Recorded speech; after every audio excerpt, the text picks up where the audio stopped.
లేనప్పుడు జగన్మోహన్ రెడ్డి గారి మీద ఎన్ఆర్ఐ పిటిషన్ వేయించింది ఎవరు? చంద్రబాబు నాయుడు గారు కదా. మరి మీరు చేస్తుంది ఏంటి? కక్షా రాజకీయాలు కాదా? చెప్పండి. రాజకీయాలు కాదా?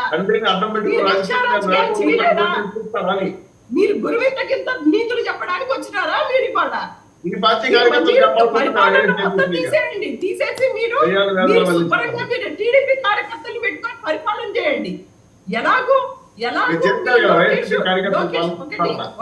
ఒకటి వాసుదేవన్ గారు, ఈ రెడ్ బుక్ రాజ్యాంగం అనేది లేకపోతే రెడ్ బుక్ లిస్ట్ అనేది పూర్వం నక్సలైట్లు ఈ మాట అంటే చాలు తీసుకెళ్లి జైల్లో పడేసేవాడు. మరి ఈ మంత్రి గారు మాట్లాడితే రెడ్ బుక్ అనే మాట మాట్లాడినందుకు ఈయన కూడా జైల్లో పడేయాలా? చెప్పండి. మేము అడుగుతున్నాం ఈ రోజు. జగన్మోహన్ రెడ్డి గారి ముందు సమాజంలో శాంతి భద్రతలకి భంగం కలిగించేటువంటి ఒక చిహ్నాన్ని తీసుకొచ్చి పదే ఉన్మాదభరితమైనటువంటి ప్రసంగాలు చేస్తే ఖచ్చితంగా రాజ్యాంగం ప్రకారం తీసుకెళ్లి నక్సలైట్ల జైల్లో పడేసేవాళ్ళు. రెడ్ బుక్ అని చెప్తే ఇప్పుడు లోకేష్ గారిని ఈ రెడ్ బుక్ అని చెప్పినందుకు తీసుకెళ్లి జైల్లో పడేయాలి కదా రాజ్యాంగం ప్రకారం? చెప్పండి.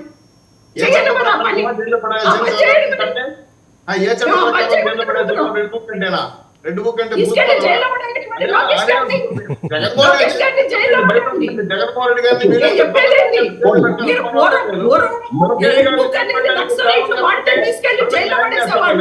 ఇప్పుడు లోకేష్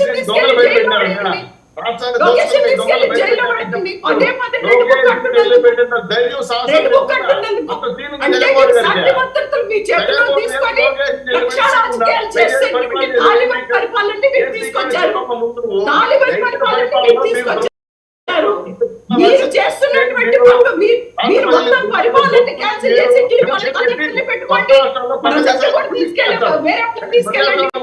ఆంధ్రప్రదేశ్ రాష్ట్రాన్ని ఖాళీ చేసి మీకు ఎవరైతే ఓట్లేసారో వాళ్ళనే ఉంచుకోండి ఆంధ్రప్రదేశ్ లో. ఏం మాట్లాడుతున్నారండి? మీరే కాదవుతుందని చెప్తారు. చెప్పండి. కక్షా రాజకీయాలకి ఆద్యుడే చంద్రబాబు నాయుడు. చంద్రబాబు నాయుడు కక్షా రాజకీయాలకి ఆద్యుడు. ఏ చెప్తారు మీరు? కక్షా రాజకీయాలకి ఆద్యుడే చంద్రబాబు నాయుడు.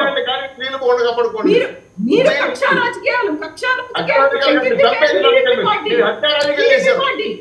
మీరు అత్యాచారం చేశారు. మీరు మనుషులు చంపేశారు. మీరు మానవత్వాన్ని ప్రజాస్వామ్యాన్ని మానవత్వం చంపేశారు. మీరు రక్షించి పరిపాలన చేశారు.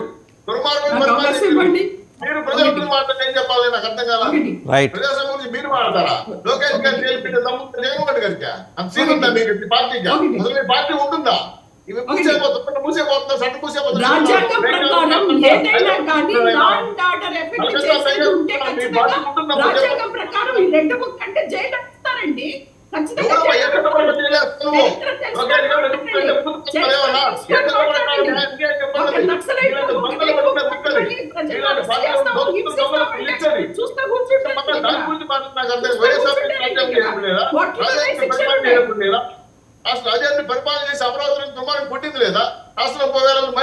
రైట్.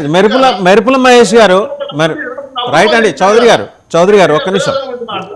ఒక్క నిమిషం. మెరుపుల మహేష్ గారు, ఇప్పుడు సుజాత గారు కొన్ని అంశాలు లేవనెత్తారు. మీరు కూడా న్యాయవాది కూడా కాబట్టి ఏంటంటే